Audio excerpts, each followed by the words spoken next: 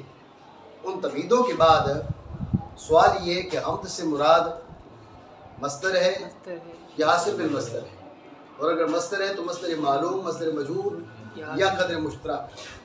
یہ سوال، تو اس کا جواب یہ ہے کہ اس سے مراد ہو سکتا ہے مصدر معلوم بھی ہو سکتا ہے، مصدر مجہول بھی ہو سکتا ہے، قدر مشترک بھی ہو سکتا ہے، اور حاصل بالمصدر بھی ہو سکتا ہے. یہ بات آپ سمجھے نہیں؟ جی توجہ ہے؟ جی ٹھیک ہے. تھوڑی وضاحت کر لیتے ہیں. اگر ہم اس سے کیا ہو، اب آپ دیکھیں مصدر معلوم، میں نے آپ کو بتایا مصدر معلوم کب ہوگا؟ جبکہ یعنی جو مصدر ہے وہ عذر وضع اس میں نسبت ملحوظ تو نہیں ہوتی، حد سے سازش کے لیے وہ وضع ہوتا ہے، لیکن کیا ہے کبھی اس میں استعمال میں نسبت الی الفاعل ملحوظ ہوتی ہے. اب حمد کو معنی کر لیں حامدیتن. حمد کا معنی کیا ہوگے؟ حامدیتن. تو یہ وصف فاعل کا بنے گا نا؟ ایسا نہیں؟ حامدیتن یہ وصف کس کا بنے گا؟ فاعل کا. تو اب معنی ہوگا کلو حامدیتن لولیہ. کلو حامدیتن لولیہ.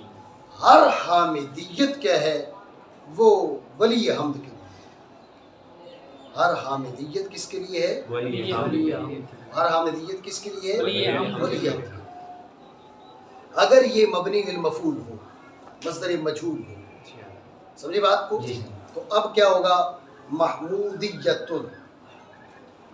حمد کے معنی کیا ہوں گے؟ محمودیتن. کلو محمودیتن لولی. ہر محمودیت کیا ہے؟ ولی حمد کے لیے. ہر محمودیت کس کے لیے ہے؟ ولی حمد. سمجھے بات کو؟ اگر قدر مشترک ہو تو قدر مشترک میں حامدیت اور محمودیت کے بیچ جو قدر مشترک ہے نا، سمجھے بات کو؟ جو حامدیت کو بھی شامل ہوگا، محمودیت کو بھی شامل ہوگا. سمجھ رہے بات کو؟ جو حامدیت کو بھی شامل ہوگا، محمودیت کو بھی شامل ہوگا، وہ لیولی ہے. حاصل معنی یہ نکلے گا کلو حامدیت و کلو محمودیت لیولی. ہر حامدیت بھی اس کے لیے، ہر محمودیت بھی اس کے لیے. بات سمجھے نہیں؟ ٹھیک ہے. یہ کیا ہو گیا اگر قدر مشترک ہو. اور اگر آپ اس سے ارادہ کریں حاصل میں مصدر کا، تو اب مصدر کیا تھا؟ مصدر تھا ستودن، حاصل میں مصدر ستائش. ٹھیک ہے نا؟ تو تعریف کرنا یا تعریف کیا جانا نہیں، تعریف. کیا؟ تعریف، ستائش. ہر تعریف اس کے لیے ہے. سمجھے بات کو؟ ہر تعریف اس کے لیے ہے. ستودن نہیں، ستائش. سمجھے بات کو؟ تعریف کرنا یا تعریف کیا جانا نہیں، تعریف حاصل بالمصدر. ہر تعریف اس کے لیے ہے. یہ بات آپ سمجھے نہیں سمجھے؟ ٹھیک ہے. مزید گفتگو اس میں کرتے ہیں، فی الحال مانا کریں. تمام تعریفیں ولی حمد کے لیے. مزید گفتگو آج کریں یا کل کا؟ جی ہاں، یہ اس پہ مصدر کے بارے میں گفتگو کر رہے تھے، اسی سے انشاءاللہ آگے چلیں گے. پھر آگے یہ ولی یہ پہ بھی گفتگو. ٹھیک ہو گیا؟